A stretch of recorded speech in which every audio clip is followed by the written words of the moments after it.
Halo, salam pemasaran jasa dengan Dr. Hendra. Hari ini kita membahas akan penanganan keluhan dan pemulihan layanan ya. Oke.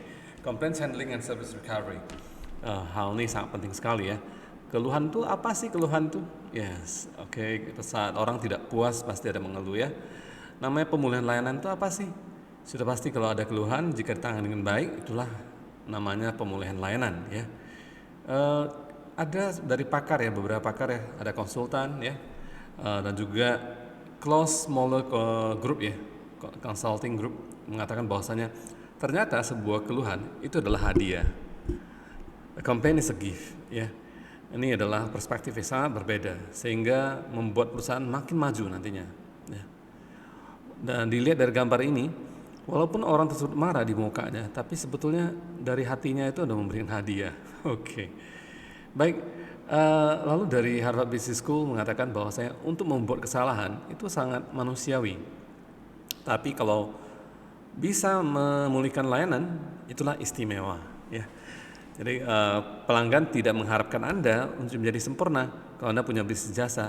Mereka betul-betul mengharap kamu untuk memperbaiki hal-hal ketika ada yang salah. Itu aja. Dari Donald Porter, British Airways. Nah, pelanggan tidak puas itu mereka memiliki beberapa pilihan atau alternatif. Biasanya mereka bisa mengambil beberapa bentuk. Dari pertama, ada pribadi, ada tindakan publik, tidak ada mengambil tindakan apapun. Kalau misalnya tindakan pribadi, mereka beralih ke penyedia lain atau menyebarkan berita negatif dari mulut ke mulut. Kalau tindakan publik, mereka akan mengeluh kepada perusahaan, mengeluh kepada pihak ketiga, atau bahkan mengambil tindakan hukum. Nah, maka itu untuk apa pemulihan layanan tersebut? Karena pemulihan layanan atau service recovery itu secara efektif bisa memulihkan kegagalan layanan. Perusahaan perlu memahami perilaku pelanggan ya yang mengeluh tersebut dan juga memberi motivasi, juga memberi tanggapan apa yang mereka harapkan. Pelanggan biasanya mengeluh karena kombinasi dari 4 alasan berikut ya. Pertama adalah mereka ingin kompensasi, ganti rugi, restitusi. Kedua, ingin mencurahkan kemarahan mereka, artinya ada yang diharapkan tidak cukup, tidak puas ya. Harapan dan kenyataan yang ada. Harapannya terlalu tinggi, kenyataannya terlalu rendah, maka ingin mencurahkan ya. Lalu minta tolong untuk perbaikan layanan, itu yang ketiga. Yang keempat tuh meluangkan pelanggan lain, maksudnya membantu ya pelanggan lain untuk yang mengalami masalah ya. Mereka melihat orang lain mendapat masalah, mereka ingin memberitahu ya.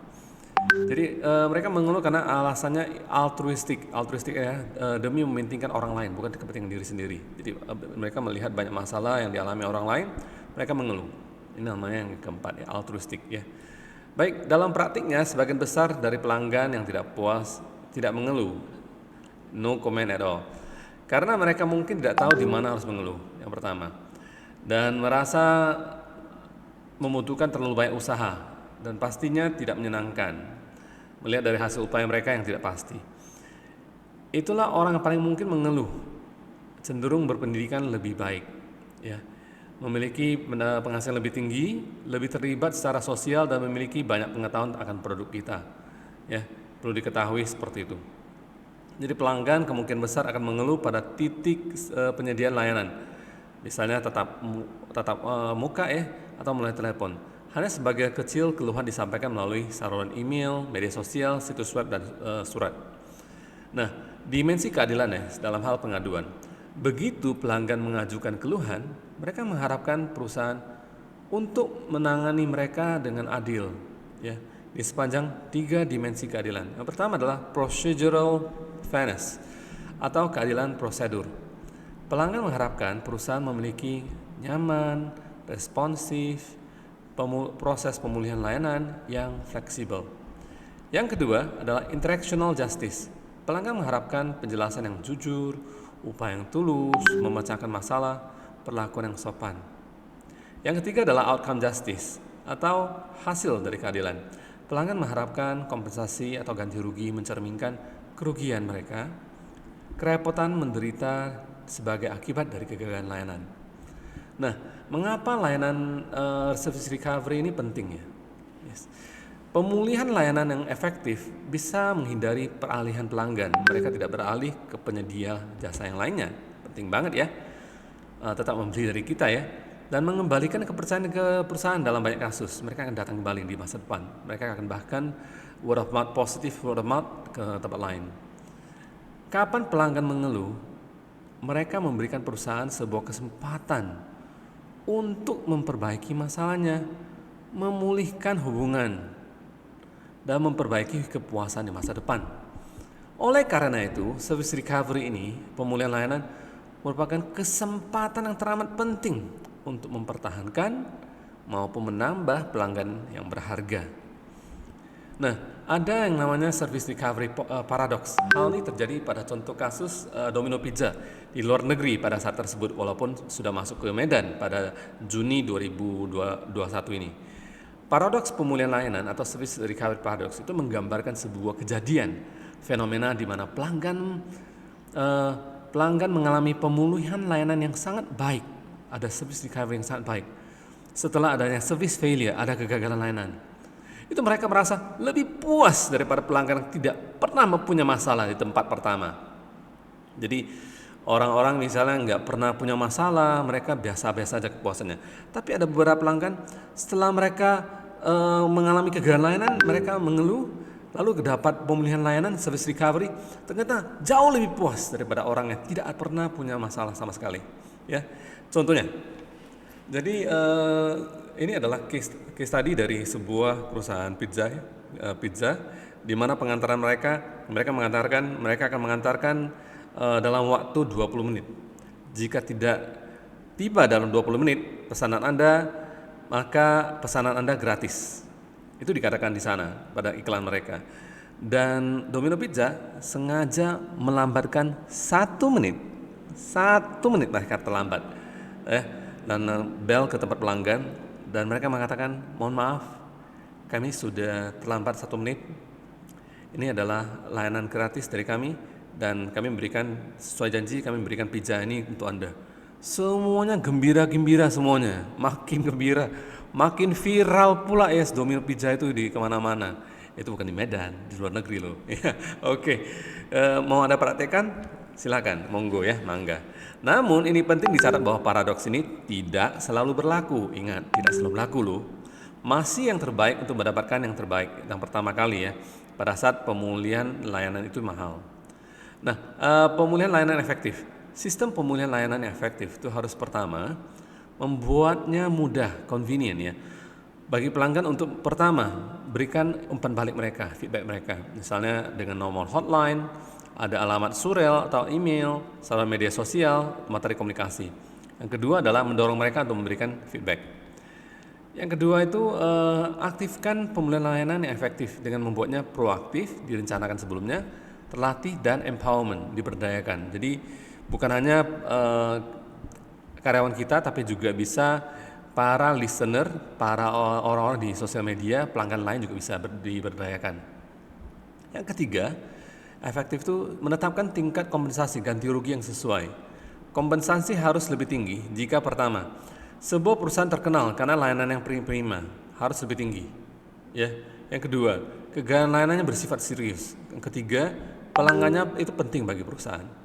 Jadi ada pedoman ini adalah berikut, adalah guideline yang penting untuk frontliners, untuk karyawan garis depan. Customer service kita tahu itu adalah orang paling penting dalam perusahaan ya. Mereka selalu berhubungan dengan pelanggan. Pedoman bagi karyawan garis depan untuk menangani secara efektif keluhan pelanggan dan pemulihan layanan meliputi pertama, bertindak cepat, jangan lama-lama ya bertindaknya. Mengakui perasaan pelanggan. Jadi seperti wanita ya, ketika mereka berbicara itu mewakili hati mereka, perasaan mereka. Jangan berdebat dengan pelanggan. Tunjukkan bahwa Anda memahami masalah dari sudut pandang mereka. Menjelaskan kebenarannya dan coba filter atau sortir keluar penyebabnya. Keenam adalah memberikan manfaat pelanggan supaya jauh dari keraguan. Ketujuh adalah mengusulkan langkah-langkah diperlukan untuk memecahkan masalah. 8. Beritahu pelanggan akan kemajuan tersebut. Ke-9 adalah memberikan kompensasi atau ganti rugi. Ke-10 adalah tekun mendapatkan kembali niat baik pelanggan. Ya. Ke-11 memeriksa sistem penyampaian layanan dan memperbaikinya. Ya. Jadi ada yang namanya service guarantee. Yes. Jaminan layanan ini atau service guarantee adalah cara ampuh untuk melembagakan keluhan profesional penanganan dan juga pemulihan layanan. Jadi service guarantee mendatangkan pesan jelas untuk perusahaan dan juga mengurangi persepsi resiko pelanggan, ya, dan dapat membangun istilah loyalitas atau kesetiaan pelanggan. Jadi service guarantee ini harus dirancang. Pertama adalah tidak bersyarat. Kedua adalah mudah dipahami dan dikomunikasikan. Ketiga, berarti bagi pelanggan, jangan sampai nggak berarti. Keempat, mudah untuk dipanggil atau memanggilnya. Kelima adalah mudah untuk mendapatkannya, mengumpulkannya. Keenam, kredibel, dapat dipercaya.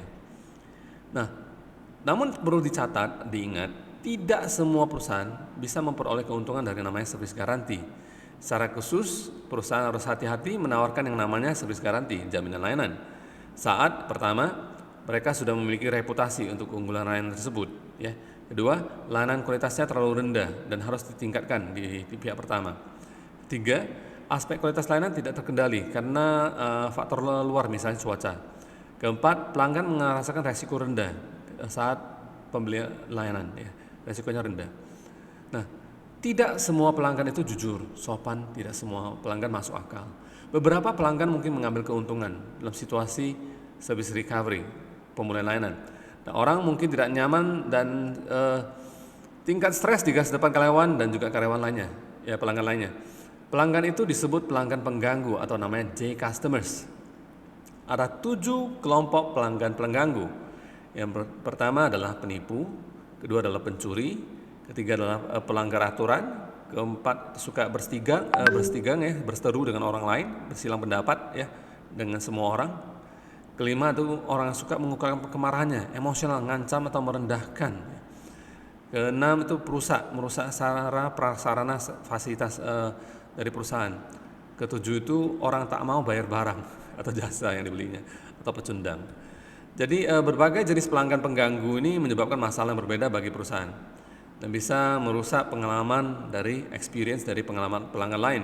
Karena itu perusahaan perlu mengelola tingkah laku, bahkan itu berarti harus melacak seberapa sering pelanggan memanggil sebuah service guarantee. Sebagai upaya terakhir memasuk mereka dalam daftar hitam, ya. Upaya terakhirnya blacklist dan tidak bisa menggunakan hak milik perusahaan lagi atau fasilitas perusahaan. Baik, demikian dulu sampai di sini. Sampai jumpa. Salam pemasaran jasa dengan Dr. Hendra.